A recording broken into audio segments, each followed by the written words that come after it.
Standard 11 ની અંદર chapter number 6 માં આપણે આગળ વધીએ તો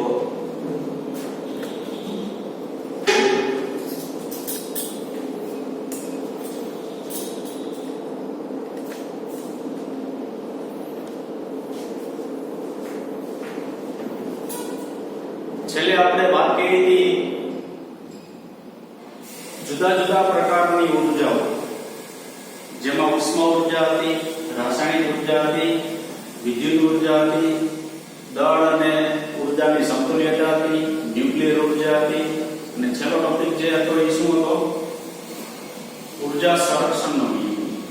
એ સૌથી અગત્યનો ટોપિક છે, ઉર્જાનું સંરક્ષણ. ઉર્જાનું સંરક્ષણ જે છે એ આપણે ઘણી જગ્યાએ આપણે ઉપયોગ કરીશું. છેલ્લે એક હવે સંઘાત બાકી છે, એ આપણે છેલ્લે લેશું. સાવ એની પહેલા આપણે અત્યાર સુધીની જે થિયરી ચાલી એને અનુરૂપ જે એક્ઝામ્પલ્સ બાકી છે એ આપણે શરૂઆત કરીએ. ઓકે, તો ઉદાહરણ નંબર છે ઉદાહરણ નંબર 8. 1 થી 7 ઉદાહરણ કમ્પ્લીટ થઈ ગયા. રકમ જે છે બરાબર સમજવી.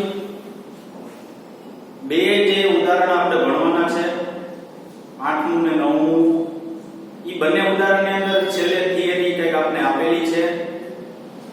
એ થિયરી તમારા ફોર ઇન્ફોર્મેશન માટે ખાલી વાંચવાની જ છે, કારણ કે આપણે જે રકમની અંદર જેટલો પ્રશ્ન પૂછવામાં આવે ને એટલો જ આપણે આન્સર દેવો. બરાબર, એનાથી વધુ આપણે કઈ ડિટેલ દેવાની જરૂર છે નહીં. બીજી વસ્તુ, આ ઉદાહરણ એવા છે કે હું અહીંયા જે લખું ને બોર્ડ ઉપર એ પ્રમાણે તમે બુકની અંદર લખી નાખો. બરાબર, નહીતર લોંગ ટાઈમ વર્ષ દિવસ પછી આપણે જો બુકમાંથી ઉદાહરણ વાંચીશું ને તો આપણે એમાં ખ્યાલ આવશે નહીં. ઓકે, તો શું છે? કારના એક્સિડન્ટ એટલે કે અથડામણને તાદસ્ય કરવા માટે કારના ઉત્પાદકો જુદા જુદા સ્પ્રિંગ અચળાંકવાળી સ્પ્રિંગ સાથે કારોને અથડામણનો અભ્યાસ કરે છે. તમને ખબર હોય તો જ્યારે કાર જે છે એ નવી બને, જ્યારે નવી કાર ક્રિએટ કરવામાં આવે, નવી કાર બનાવવામાં આવે ત્યારે એનું છે ને એક્સિડન્ટ કરાવવામાં આવે. કે એક્સિડન્ટ કરાવવામાં આવે તો કેટલી ડેમેજ થાય છે તે. બરાબર, એટલે જુદા જુદા સ્પ્રિંગ સાથે ઉત્પાદકો એટલે કે જે કાર બનાવનાર જે છે તે આમ સ્પ્રિંગ રાખેલી હોય, અહીંથી કાર આમ આવતી હોય ને એની સાથે અથડાવે. ખ્યાલ આવ્યો કે નહીં? તો અહીં સ્પ્રિંગ આમ બાંધેલી હોય ને એની સાથે કારને અથડાવવામાં. પછી શું કીધું? એક એવું તાદસ્ય વિચારો કે જેમાં 18 કિલોમીટર પર કલાકની ઝડપથી દિશા રસ્તા ઉપર ગતિ કરતી 1000 કિલોગ્રામ દળની કાર સમક્ષિતિજ રીતે લગાડે 6.25 × 10 ન્યૂટન પર મીટર સ્પ્રિંગ અચળાંકવાળી સ્પ્રિંગ સાથે અથડાય છે. એક એવું તાદસ્ય કરો. તાદસ્ય એટલે કેવું ધારો. શું ધારવાનું? તો કે 18 કિલોમીટર પર કલાકની ઝડપે કાર આવી રહી છે અને સ્પ્રિંગ સાથે અથડાય છે. સ્પ્રિંગ ની તમને સ્પ્રિંગ અચળાંક એટલે કે આપેલો છે અને એ દળ આપેલું છે કેટલું? 1000 કિલોગ્રામ જેટલું શું આપી દીધું? દળ. તો હવે શું પૂછું તમને? સ્પ્રિંગ નું મહત્તમ સંકોચન કેટલું હશે? મહત્તમ સંકોચન એટલે જો સ્પ્રિંગ આમ હોય, હા, કાર આવી એટલે સ્પ્રિંગ આમ દબાશે, તો પહેલા સામાન્ય પરિસ્થિતિની અંદર જે સ્પ્રિંગ હોય એના કરતા એ કેટલી દબાશે એ આપણે મેળવવાનું છે. મહત્તમ સંકોચન, વધુમાં વધુ કેટલી દબાઈ શકે સ્પ્રિંગ. કારણ કે વ્યવહાર છે કે કાર અથડાશે સ્પ્રિંગ સાથે, સ્પ્રિંગ તો દબાવવાની જ છે, તો કેટલી દબાશે? ધારો કે અહીંયા સ્પ્રિંગ બાંધેલી હોય, હા, અહીંથી નામ કાર આવે છે, બરાબર, એટલે આ જે છે એ x = 0 થઈ ગઈ. હવે કાર જે છે એની સાથે અથડાશે એટલે સ્પ્રિંગ કઈ દબાશે, આ કાર એની સાથે અથડે, સ્પ્રિંગ દબાશે તો કે આ તો તમારું શું હતું? 0 x બરાબર. ધારો કે એ એક્શન જેટલી શું થાય છે? દબાય છે. ત્યારે એવું કે નહીં? બરાબર, અહીંયા આકૃતિ સાથે હું દર્શાવી દઉં તમને.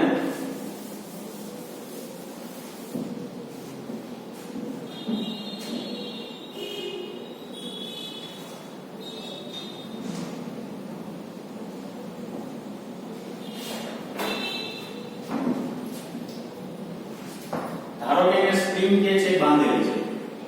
ઓકે, આ સ્પ્રિંગ નો છેડો જે છે તે પૂરો છે, x બરાબર કેવું છે? 0 પ્લસ. એની નજીક કાર લેવામાં આવે છે.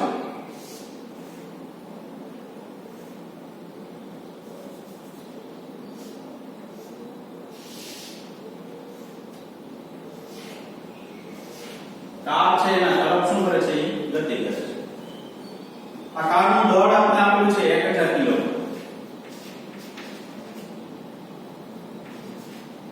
હવે કારનો વેગ જે છે 18 કિલોમીટર પર અવર એટલે 5 મીટર પર સેકન્ડ થશે. કિલોમીટર પર કલાક છે ને સેકન્ડમાં કરી દીધું 5 મીટર પર શું થશે? સેકન્ડ એવું થશે. હવે કાર જ્યારે સ્પ્રિંગ સાથે અથડાય, સ્પ્રિંગ સાથે કાર જ્યારે અથડાશે ને ત્યારે સ્પ્રિંગ જે છે એ દબાશે. દબાશે એટલે શું થાય? આમ બેગી થશે. તો બેગી થશે તો એનો મતલબ એવો થયો કે કાર જે છે એ સ્પ્રિંગ સાથે અથડાઈ ગઈ. બરાબર?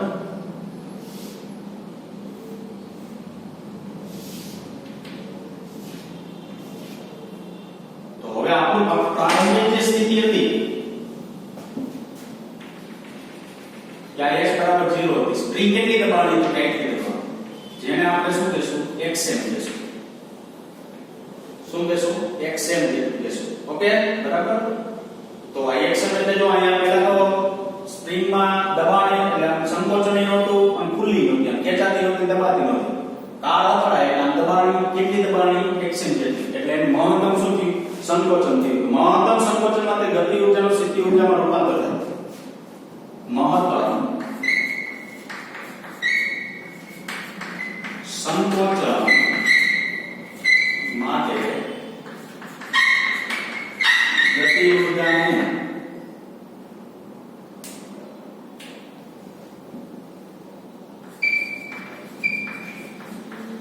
સ્થિતિ ઊર્જામાં રૂપાંતર થાય. તો ગતિ ઊર્જાનું સ્થિતિ ઊર્જામાં રૂપાંતર થાય એટલે મારે આવું લખાય k બરાબર શું? v.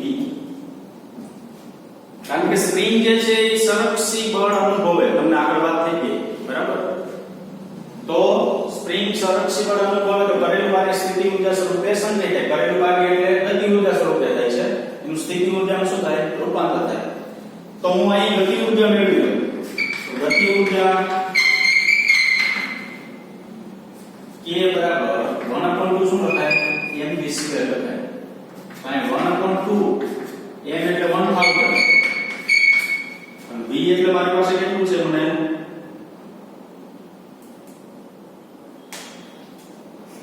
5 નો સ્ક્વેર. તો અહીં કેટલું મળે? જોવો છે 1.25 × 10⁴ છે. આ શું મેળવી? ગતિ ઊર્જા મેળવી. હવે આગળ જતા સ્થિતિ ઊર્જા. સ્પ્રિંગની સ્થિતિ ઊર્જા. એક વસ્તુ યાદ રાખજો, કાર ગતિમાં છે, સ્પ્રિંગ દબાય છે. તો સ્પ્રિંગ સાથે સ્થિતિ ઊર્જા કેટલી સંકળાયેલી હોય છે? તો v બરાબર 1/2 k xm નો સ્ક્વેર. આ xm શું કામ લીધું? આ એટલું સંકોચન માટે મારે મેળવવું છે. સ્પ્રિંગ એ કરેલું કાર્ય સ્થિતિ ઊર્જા સ્વરૂપે સંગ્રહિત થાય. તો કાર્ય કોના દ્વારા કરે છે? ગતિ ઊર્જા દ્વારા. તો સ્પ્રિંગની સ્થિતિ ઊર્જા v બરાબર 1/2 k xm નો શું લખાય? સ્ક્વેર. હવે મેં આ શું લખ્યું? k બરાબર શું લખ્યું? v લખ્યું નહીં. તો ગતિ ઊર્જાનું રૂપાંતર કેમાં થાય? સ્થિતિ ઊર્જામાં. તો અહીંયા v બરાબર હું k લખું તો k ની કિંમત મૂકી શકું છું. 1.5 2π × 10 કેટલા લખી શકાય? 4 બરાબર 1/2 k આપણે આપેલું છે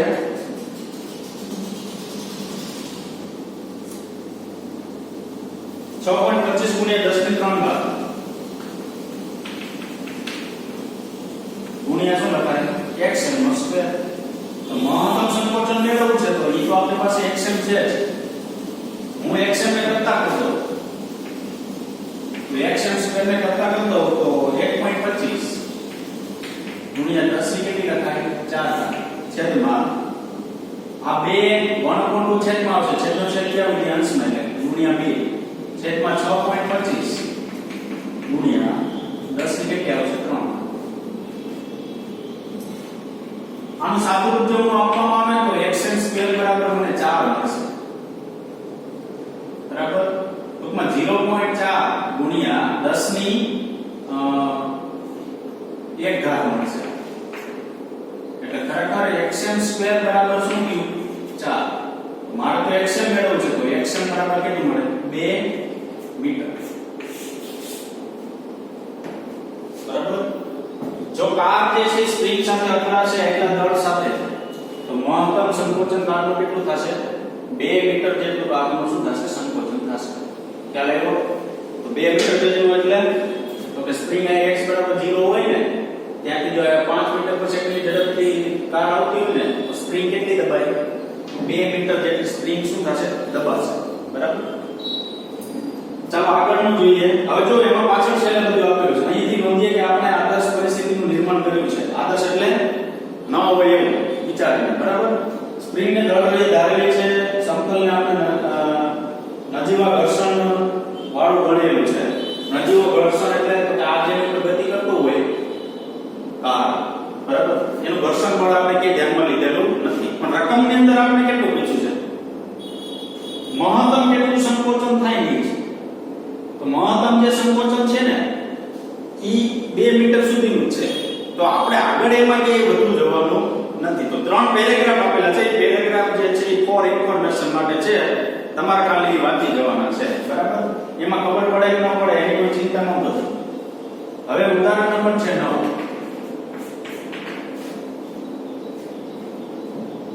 શું છે ઉદાહરણ નંબર 9 ઘર્ષણના અચળાંક μ ના 0.5 મૂલ્ય માટે ઘર્ષણાંક આવે તમને ખબર હોય તો ગતિક ઘર્ષણાંક μ કે હોય એક સ્વાધ્યાયનો વિચાર રાખો બરાબર અહીંયા તમને ઘર્ષણાંક આપેલો છે μ બરાબર કેટલું 0.5 પાંચમું ચેપ્ટર જે છે એની અંદર આવેલા છે આમાં તમે ઘર્ષણ કે ધ્યાનમાં નહોતું લીધું હવે આની અંદર ધ્યાનમાં લેવાનું હવે શું કીધું ઉદાહરણ 6.8 ધ્યાનમાં લો 6.8 એટલે 8મું ઉદાહરણ ધ્યાનમાં લેવાનું છે અને એની અંદર જે ડેટા છે એ બધાનો ઉપયોગ કરવાનો શું ક્યાં ડેટાનો વેગનો ઉપયોગ કરવાનો કારના દળનો ઉપયોગ કરવાનો ગતિ ઊર્જા મળે એનો ઉપયોગ કરવાનો બરાબર આવો બધા ડેટાનો આપણે શું કરવાનો છે ઉપયોગ કરવાનો છે આગળ તો સ્પ્રિંગનું મહત્તમ સંકોચન ગણો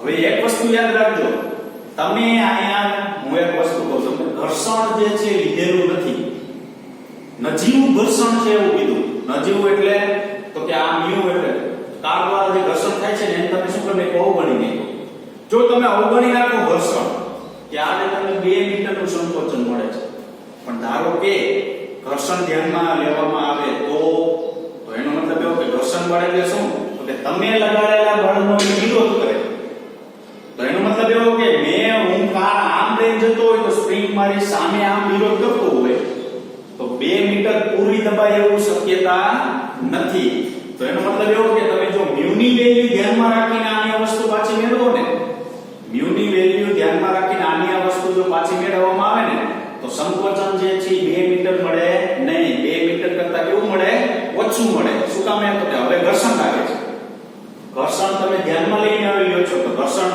ધ્યાનમાં લઈને કરતા હોય તો એટલું અંતર હવે સ્પ્રિંગ દબાઈ શકે નહીં ક્યારે એવું કે નહીં ટૂંકમાં ઘર્ષણ ન લ્યો ને તો 2 મીટર ઘર્ષણ લ્યો એટલે એના સ્પ્રિંગ ઉપર બળ કેવું લાગે ઓછું લાગે એટલે અંતર કેવું કાપે ઓછું કાપે એટલે એવો બરાબર આગળ જોઈએ આકૃતિ છે એ દોરી નાખીએ બરાબર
આ જ વસ્તુ આપેલી છે, આ સંતુલન સ્થાન છે જો x બરાબર 0.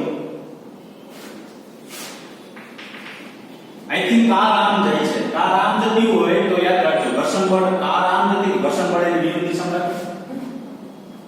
કાર આમ જતી તો ઘર્ષણ બળ એની કેવું લાગે? વિરુદ્ધ દિશા. કેટલું? mu mg. ઓકે, અહીંયા પ્લસ kx શું કામ લખ્યું? તમે આગળનો સ્પ્રિંગ નો કિસ્સો વિચારી લો. જો પદાર્થનું અંતર આમ જશો એટલે ઘટશે, કારણ કે આમ વધે, x બરાબર આમ ઘટે, તો xm માઈનસ હોય તો આ કેવું મળે? પ્લસ મળશે કે નહીં? xm માઈનસ હોય તો આ ખરેખર કેવું મળે? પ્લસ મળશે. ખ્યાલ આવે? બરાબર. આ ઘર્ષણ બળ પ્લસ mu mg લખ્યું છે, પણ એ તો આકૃતિની અંદર આપણે આપેલું છે પ્લસ mu mg, એટલે આપણે લખેલું છે ઘર્ષણ બળ, પણ ખરેખર શું આવે? Minus mu mg. શું કામ?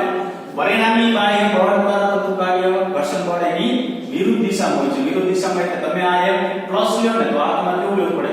માઈનસ માં લેવું પડે, માઈનસ mu mg લેવું પડે. હવે આ વસ્તુ જે છે ને આપણે કાર્ય ઊર્જા પ્રમેય અનુસાર મેળવશું. કાર્ય ઊર્જા પ્રમેય અનુસાર આ શું હતું? યાંત્રિક ઊર્જા સંરક્ષણના નિયમ પ્રમાણે હતું. શું કામ? તો કે ગતિ ઊર્જાનું સ્થિતિ ઊર્જામાં શું થયું? રૂપાંતર. હવે આ વસ્તુ મેળવશું આપણે કાર્ય ઊર્જા પ્રમેય અનુસાર. તો કાર્ય ઊર્જા પ્રમેય અનુસાર ની અંદર પહેલા મેળવશું ગતિ ઊર્જાનો થતો ફેરફાર. ગતિ ઊર્જામાં થતો ફેરફાર. તો ગતિ ઊર્જામાં થતો ફેરફારને આપણે કહીશું ડેલ્ટા k. તો અહીંયા લખાય kf માઈનસ શું લખાય? ki. તો kf માઈનસ ki આપણે લખવામાં આવે તો પ્રારંભિક વેગ આપણી પાસે હોય, અંતિમ વેગ 0. શું કામ? તો એ ક્ષણ પૂરતી આ છે ને સ્થિર થશે. જો સ્પ્રિંગ આમ દબાશે તો અંતિમ વેગ જે છે એ ક્ષણ પૂરતો સ્થિર થાય. પ્રારંભ અંતિમ ગતિ ઊર્જા 0 માઈનસ 1/2 m v સ્ક્વેર. કારણ આપણે તમે ધક્કો મારી દીધો, વેગ તો તમને 18 મીટર પર સેકન્ડ, આ પ્રારંભિક વેગ એટલો આપવાનો ને એ આપી દીધો 1/2 m સ્ક્વેર, પણ અંતિમ ક્ષણ પૂરતો સ્થિર થાય. સ્પ્રિંગ નું મહત્તમ સંકોચન થાય ત્યારે સ્થિર થાય એટલે શું લખાય? 0. આગળ વધીએ તો પરિણામી બળ વડે થતું કાર્ય. કારણ કે ગતિ ઊર્જાનો આપણે કાર્ય ઊર્જા પ્રમેય અનુસાર શું છે? ડેલ્ટા k બરાબર શું લખાય? w. તો આ ડેલ્ટા k તો મળી ગયું w. હવે પરિણામી બળ વડે થતું કાર્ય. તો w બરાબર શું લખાય? પરિણામી બળ વડે થતું કાર્ય તો -1/2 kxm² fsxm -1/2 kxm² fsxm.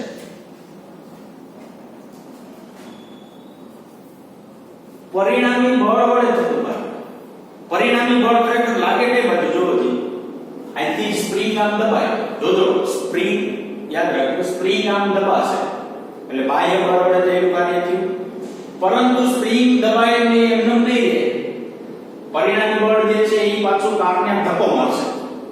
કારને આમ કેવો મારશે? એ ધક્કો મારશે. તો તમે લગાવેલું બળ જે છે એ ધન ગણો તો પરિણામી બળ વડે માઈનસ મળશે. તો કાર્ય કુલ કાર્ય કેટલું? તો કે સ્પ્રિંગ વડે થતું કાર્ય અને ઘર્ષણ વડે થતું કાર્ય તો -1/2 kxm² fs ઇન્ટુ શું લખી શકાય? xm લખી શકાય. અહીંયા ભલે પ્લસ લખ્યું, ખ્યાલ આવ્યો કે નહીં? બરાબર. પ્લસ લખ્યું તો એ તો શું છે? સંજ્ઞા આપણે જે આગળનું જે થિયરી છે એ પ્રમાણે સંજ્ઞા આપણે આપેલી. તો પરિણામી બળ જે છે ખરેખર લાગશે તેવું આની વિરુદ્ધ દિશામાં લાગશે પરિણામી બળ. બરાબર. તો શું લખી શકાય? -1/2 kx² fs ઇન્ટુ xm. ટૂંકમાં આ બે બળ છે, ઘર્ષણ બળ અને સ્પ્રિંગ બળ. થતું કાર્ય એક એટલે ઘર્ષણ બળ ગુણ્યા સ્થાનાંતર કેટલું કરે? તો xm જેટલું. પરિણામી બળ તમે આમ ધક્કો મારશો જ્યાં સુધી આમ જશે ત્યાં સુધી પરિણામી બળ મળશે. -1/2 kxm² fs ઇન્ટુ xm. તો આનો કાય -kxm² fs એટલે કેટલું લખાય? જુઓ જી, mu mg લખાય ઇન્ટુ શું લખાય? xm. બરાબર.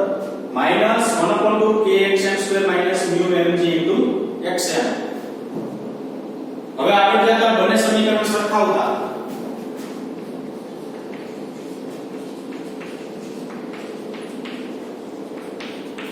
શું કામ સરખાવવામાં આવે છે બંને સમીકરણ?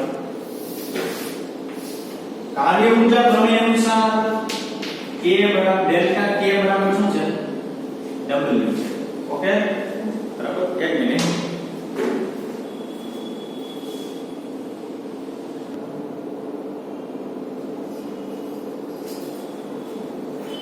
ચાલો સરખાવો એટલે શું થાય? તો કે અહીંયા છે -1/2 mv² બરાબર. અહીંયા w શું છે? -1/2 kxm² -μmgxm.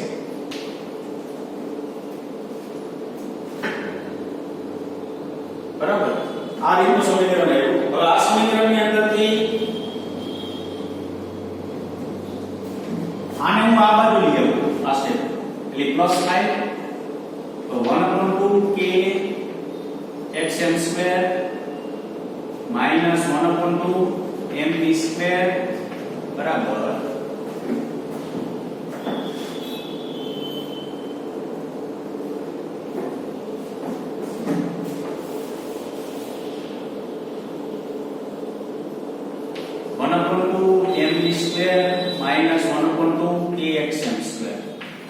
બરાબર μmgxm.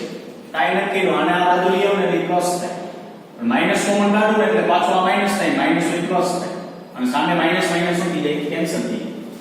તો અહીં શું વધે? તો કે mv² kxm² 2μmgxm.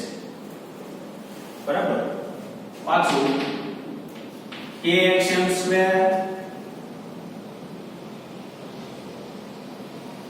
આના સાઈડ લઈએ એટલે -2μmgxm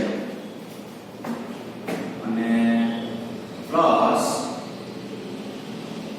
સોરી માઈનસ આ માઈનસ એક મિનિટ kxm² પ્લસ 2mgxm અને માઈનસ mv².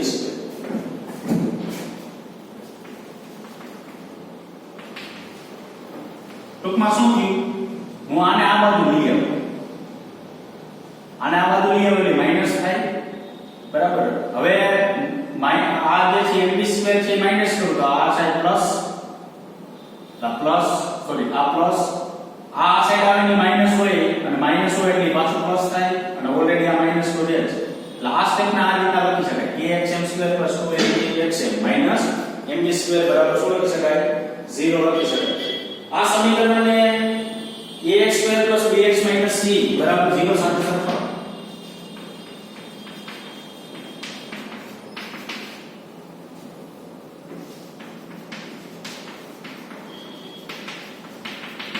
આવું આવી ગયું. વિગત સમીકરણ કહેવાય. x² + bx - c બરાબર 0 સાથે સરખાવો. તો આપણે xm મહત્તમ સ્થાનાંતર મળશે -b + √b² - 4ac/2. અહીંયા પ્લસ ઓર માઈનસ આવે પણ મહત્તમ સ્થાનાંતર છે ને એટલે જ આપણે શું લીધું? પ્લસ લીધું. હવે જો b એટલે શું? તો કે b એટલે આટલું,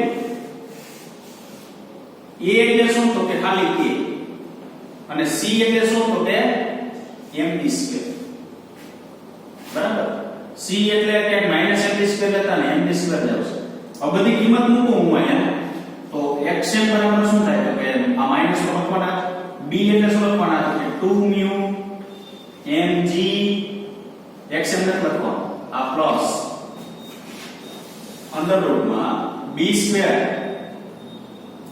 તો b એટલે આટલું છે તો એ 4 થાય, μ² થાય, m² થાય અને g² થાય. -4 a એટલે શું લખવાનું? તો કે k અને c એટલે શું લખવાનું? તો કે mv². આ છેદમાં આ 2 a કેટલું છે? તો કે k. જોજી આ અંડર રૂટમાં 4, આ અંડર રૂટમાં 4 એને બંને બહાર કાઢો એટલે 2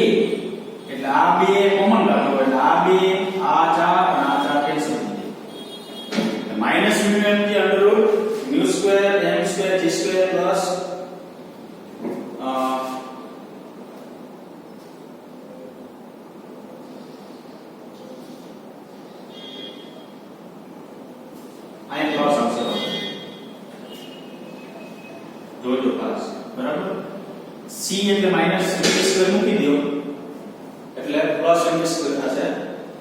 હવે કિંમત મૂકીએ અહીંયા આપણી પાસે જો છે mu mg mu એટલે કેટલું લેવાનું તો કે 0.5 દળ કેટલું છે 10⁻³ શું કામ તો કે આગળ કેટલા ઉદાહરણ 8મો ઉદાહરણનું દળ લેવાનું જે 10⁻³ એટલે 1000 છે અને g એટલે કેટલું લેવાનું 10. તો આનો જવાબ તમને કેટલો પ્રાપ્ત થશે mu mg નો 5 × 10⁻³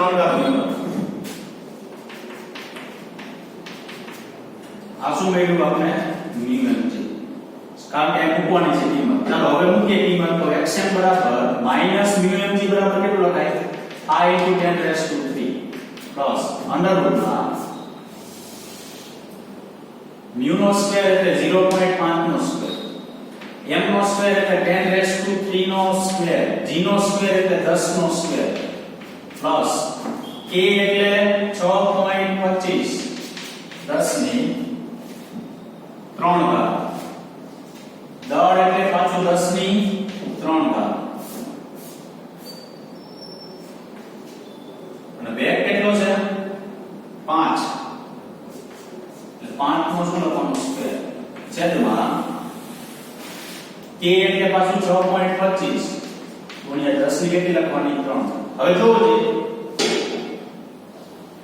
આ 10 ની 3 ઘાત આ 10 ની 3 ઘાત 10 ની 3 ઘાત નો સ્ક્વેર આ 10 ની 3 ઘાત નો સ્ક્વેર બહાર કાઢો એટલે ખાલી 10 ની કેટલી વધે 3 ઘાત. અહીં 10 ની 3 ઘાત ને પ્લસ છે એટલે 10 ની 3 ઘાત પાછી કોમન નીકળે એટલે આ ઉડે આ ઉડે આ બે ઉડે અને આ છે ક્યારે એવો તો આટલી વસ્તુ ઉડે તો વધ્યું શું જોવું છે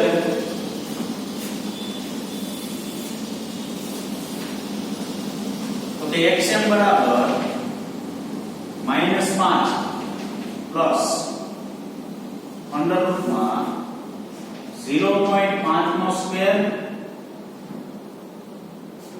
10 નો સ્ક્વેર પ્લસ 6.25 5 નો સ્ક્વેર એટલે 25 અંડરરૂટમાં લેવાનું તો છેદમાં 6.25.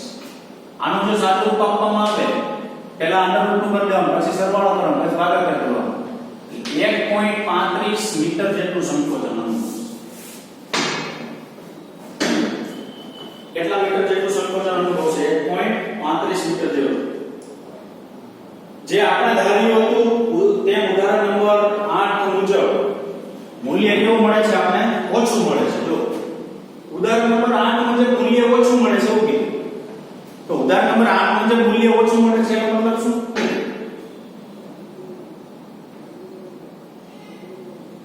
અહીંયા ઘર્ષણનો ઉપયોગ થયો તો મેં તમને આગળ કીધું અહીં કોનો ઉપયોગ થયો ઘર્ષણનો ઉપયોગ બરાબર. અહીંયા ઘર્ષણનો ઉપયોગ થયો એટલે તો કે ઈ ઓછું સ્પ્રિંગ દબાશે ત્યાં ઘર્ષણને આપણે શું કરી નાખ્યું હતું અવગણી નાખ્યું હતું એટલે અવગણી નાખ્યું હતું એટલે અહીંયા સ્પ્રિંગ જે છે ઈ વધુ દબાશે એટલે અહીંયા 2 મીટર દબાય ઘર્ષણનો ઉપયોગ કરો તો કેટલું દબાય 1.35 મીટર જેટલી સ્પ્રિંગ દબાશે. ખ્યાલ આવ્યો કે નહીં બરાબર. તો આ જે છે એ ઉદાહરણ નંબર કેટલામું થયું 9મું થયું. હવે આપણે આગળ વધીએ તો હવે ઉદાહરણ જે છે આ પ્રમાણે બરાબર લખી નાખજો આખું બરાબર. હવે હું ઉદાહરણ ચેકી નાખું છું આગળના દાખલા ગણવા માટે.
10મા ઉદાહરણની અંદર શું આપેલું છે? કોષ્ટક એક ઉપરનું જોવાનું છે, બરાબર? કારણ કે એવો જો દાખલો પૂછાય તો આપણે કઈ કોષ્ટક જોવાનું ન હોય, આપણે એની અંદર જ બધી વસ્તુ શું કરી દીધી હોય, આપી દીધેલી, બરાબર? એક મિનિટ.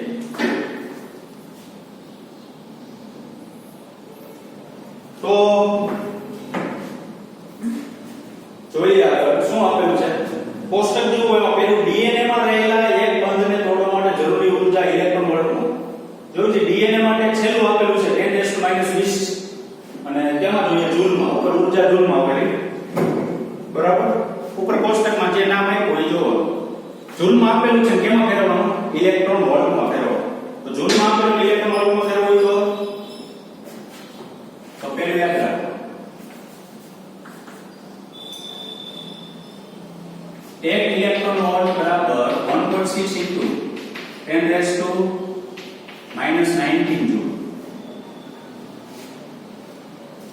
1 ઇલેક્ટ્રોન વોલ્ટ બરાબર આટલા જૂલ લખાય, તો મારે 1 જૂલ જોતું છે, કારણ કે જૂલની જગ્યાએ કિંમત મૂકવાની થાય. તો 1/1.6 into 10⁻⁻19 ઇલેક્ટ્રોન વોલ્ટ. ખ્યાલ આવ્યો? બરાબર? 1 ઇલેક્ટ્રોન વોલ્ટ બરાબર 1.6 into 10⁻⁻19 જૂલ. તો 1 જૂલ બરાબર 1/1.6 into 10⁻⁻19 ઇલેક્ટ્રોન વોલ્ટ. પહેલું શું કીધું તમને? ડીએનએ નો એક બંધને તોડવા માટે જરૂરી ઊર્જા. પેલું પૂછ્યું છે ડીએનએ ના એક બંધને તોડવા માટે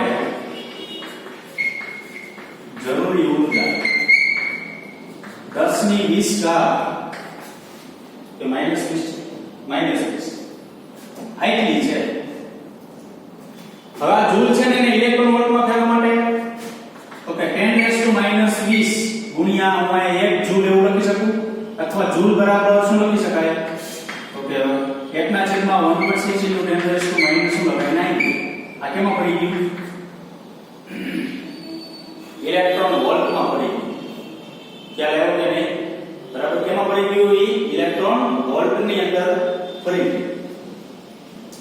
તો 10⁻20 1.6 into 10⁻⁻19 ઇલેક્ટ્રોન વોલ્ટ. હવે આનું સાદું રૂપ આપો એટલે એપ્રોક્સિમેટલી 0.06 ઇલેક્ટ્રોન વોલ્ટ મળશે. ચાલો પેલું પૂરું. પેલો પ્રશ્ન એવો પૂછ્યો હતો કે ડીએનએ માં રહેલા એક બંધને તોડવા માટે જરૂરી ઊર્જા ઇલેક્ટ્રોન વોલ્ટમાં. તો ડીએનએ માં રહેલા એક બંધને તોડવા માટે ખરેખર ઊર્જા 10⁻20 જૂલ જોઈએ છે, પણ ઇલેક્ટ્રોન વોલ્ટમાં ફેરવવા માટે જૂલ બરાબર 1/6 ગુણ્યા 10⁻19 ઇલેક્ટ્રોન વોલ્ટ થશે. બીજો પ્રશ્ન પૂછ્યો છે રાઈટ. હવામાં એક અણુની ગતિ ઊર્જા 10⁻21 જૂલ છે, તો એને ઇલેક્ટ્રોન વોલ્ટમાં ફેરવો. હવામાં એક અણુની ગતિ ઊર્જા 10⁻21 જૂલ છે, તો હવામાં એક અણુને તોડવા માટે હવાના એક અણુની ગતિ ઊર્જા હવાના એક અણુની ગતિ ઊર્જા બરાબર 10⁻21 જૂલ છે. આને ઇલેક્ટ્રોન વોલ્ટમાં ફેરવો. તો 10⁻21 1.6 into 10⁻⁻90 આ કેમાં પડી ગયું? ઇલેક્ટ્રોન વોલ્ટમાં. Approximately 0.006 electron volt.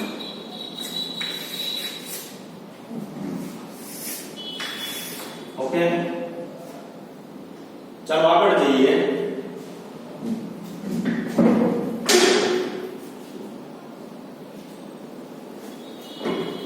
ત્રીજું પૂછ્યું છે. શું પૂછ્યું છે? પુખ્ત વયના માણસના દરરોજના ખોરાકને કિલો કેલરીમાં દર્શાવો. પુખ્ત વયનો કોઈ વ્યક્તિ હોય, બરાબર, ઈ જે વ્યક્તિ છે ઈ માણસની કેલરી કિલો કેલરીમાં દર્શાવવાની છે. કિલો કેલરીમાં દર્શાવવા માટે તો પહેલા તો આપણે ખબર હોવી જોઈએ 1 કેલરી બરાબર કેટલા જૂલ થાય. તો 1 કેલરી બરાબર 4.2 જૂલ થાય.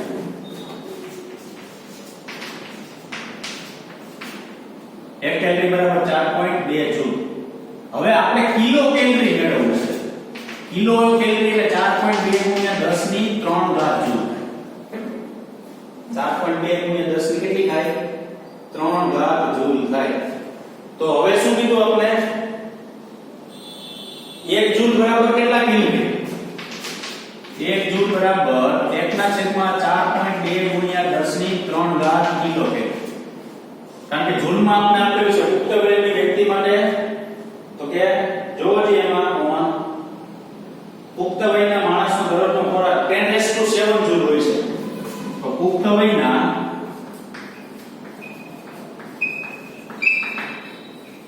માણસનો ખોરાક કાયમીનો કેટલો હોય છે 10⁻⁷ જૂલ તો 10⁻⁷ બાય 1 જૂલ એટલે 4.2 ગુણ્યા 10⁻³ કિલો કેલરી આવો લખાય તો આનો જવાબ તમને કેટલો મળશે 2400 કિલો કેલરી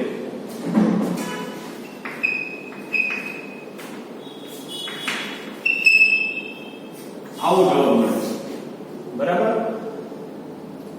હવે એ કોષ્ટકમાંથી કોઈ પણ વસ્તુ તમને પૂછે પછી જે ઇલેક્ટ્રોન વોલ્ટમાં ફેરવો આની વસ્તુ ઇલેક્ટ્રોન વોલ્ટમાં પૂછી હોત તો ભાગ્યા 1/60 તો 10⁻⁹ કિલો કેલરી પૂછ્યું તો 2400 કિલો કેલરી પણ આ વસ્તુ જે લખ્યું ને આ બ્લુ ને આ રેડ જેવા અક્ષરે બરાબર પિંક યેલો જેવા ઈ જે છે ને ઈ તમારે બરાબર યાદ રાખવું પડશે બરાબર કદાચ કે આવશે ન આવે પણ આગળ જતા આ વસ્તુ આવશે અને આ વસ્તુ તમારે કેમિસ્ટ્રી ની અંદર લગભગ આવશે બરાબર કિલો કેલરી માં ફેરવવું કેલરી માં ફેરવવું જૂલ માં ફેરવવું એક વસ્તુ યાદ રાખવાનું 1 કેલરી એટલે 4.2 જૂલ થાય આને હું કિલો માં ફેરવું એટલે મારે કે ગુણવા પડે એટલે 10⁻³ થાય અને 1 જૂલ બરાબર એટલા કિલો કેલરી જેટલું થશે ખ્યાલ આવ્યો બરાબર પછી એક સરસ વિધાન આપેલું છે પાછળ બુકમાં શું આપેલું છે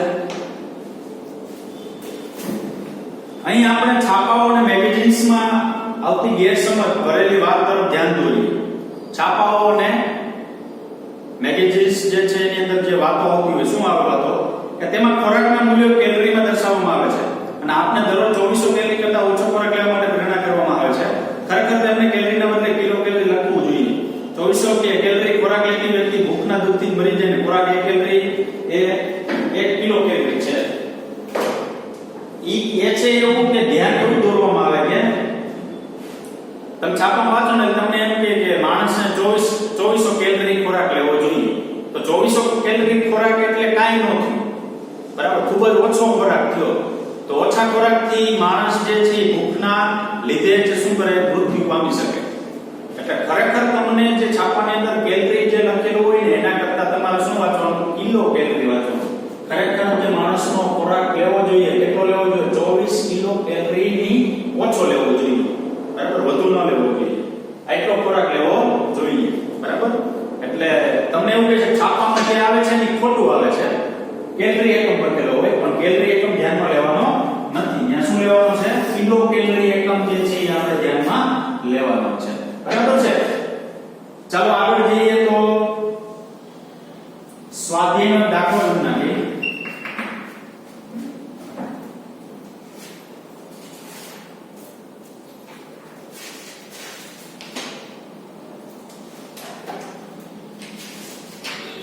સ્વાધ્યાયનો છે ચોથો દાખલો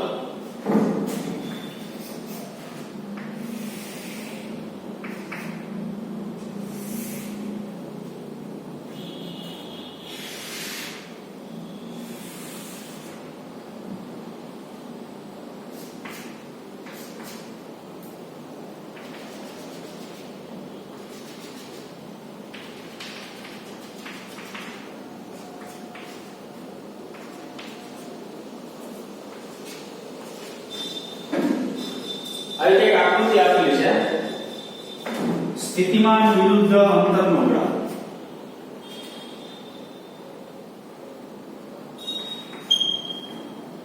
તમને ખબર હોય તો આપણે એક આવી આકૃતિ આવી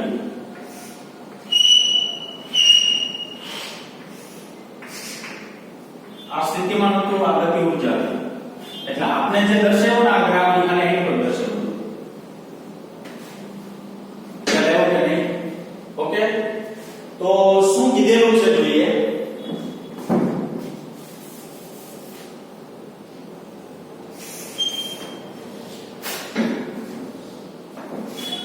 રકમ જોઈએ રેખીય સરળ આવર્ત ગતિ કરતા એક કણ માટે સ્થિતિ ઉર્જાનું વિધેય. વિધેય એને કહેવાય સમય સાથે બદલાતું હોય વિધેય કે v of x બરાબર 1/2kx² આપેલ છે જ્યાં k ડોલરનો બળ અચળાંક છે અને k 0.5 મીટર પર સેકન્ડ લેવામાં આવે છે. v of વિરુદ્ધ x ના આલેખ આકૃતિમાં દર્શાવેલ છે. દર્શાવો કે આ સ્થિતિમાં 1 જૂલ જેટલી કુલ ઉર્જા ધરાવતો ગતિ કરતો કોણ x બરાબર ±2 મીટર પહોંચે એટલે પાછો ફરવો જોઈએ. તમને એવું કીધું છે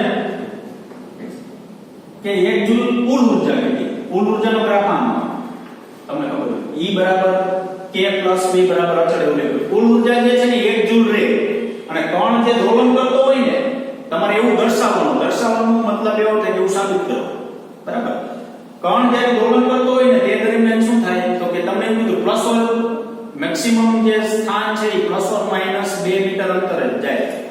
આ બાજુ જાય તો +2 અને આ બાજુ જાય -2 અહીંથી નામ દોલન કરે. ખ્યાલ આવ્યો કે નહીં? એવું તમારે દર્શાવવાનું, એવું સાબિત કરવાનું. તો આગળ શું લખશું? દોલનની કુલ ઉર્જા E એ કોઈ પણ ક્ષણે આંશિક ગતિ ઉર્જા અને સ્થિતિ ઉર્જા હોય છે. દોલનની કણની કુલ ઉર્જા E એ કોઈ ક્ષણે આંશિક રીતે ગતિ ઉર્જા અને સ્થિતિ ઉર્જા હોય છે. વિધાન લઈ બરાબર નહીં શું કામ તો કે આપણી પાસે કુલ ઉર્જા એટલે E બરાબર k + b આવું લખી શકાય. k + b તમે લખો તો અહીંયા તમારી પાસે 1/2 mv² થાય. અહીંયા તો રકમમાં આપેલું છે 1/2 શું આપેલું છે kx² આ કુલ ઉર્જા. કુલ ઉર્જા જે છે કોઈ ક્ષણે ગતિ ઉર્જા હોઈ શકે અને સ્થિતિ ઉર્જા હોઈ શકે. સ્થિતિ ઉર્જા ઘટે તો સામે ગતિ ઉર્જા વધે તો જ કુલ ઉર્જા કેવી રહે અચળ. એટલે કણ જ્યારે ઉપર નીચે જતું હોય ત્યારે ગતિમાં તો હોય જ બરાબર.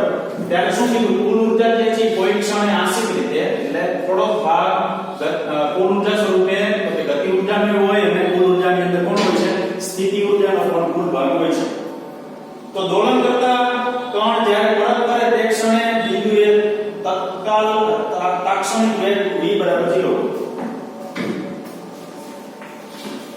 દોલન કરતો કણ જ્યારે પરત કરે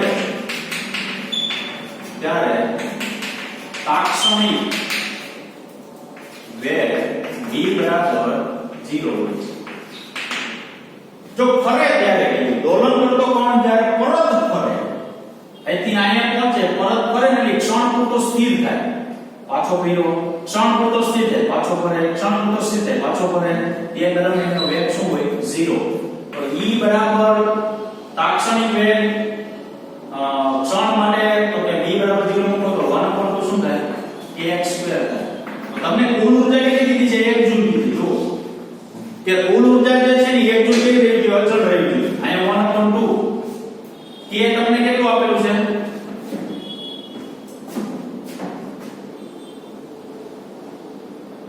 0.5 અને શું મેળવવાનું છે x મેળવવાનું છે. 0.5 એટલે 1/2 લખાય 2 * 2 એટલે 4 4 આય ગુણાય અને 4 બરાબર શું થાય x². x બરાબર શું થાય +or -2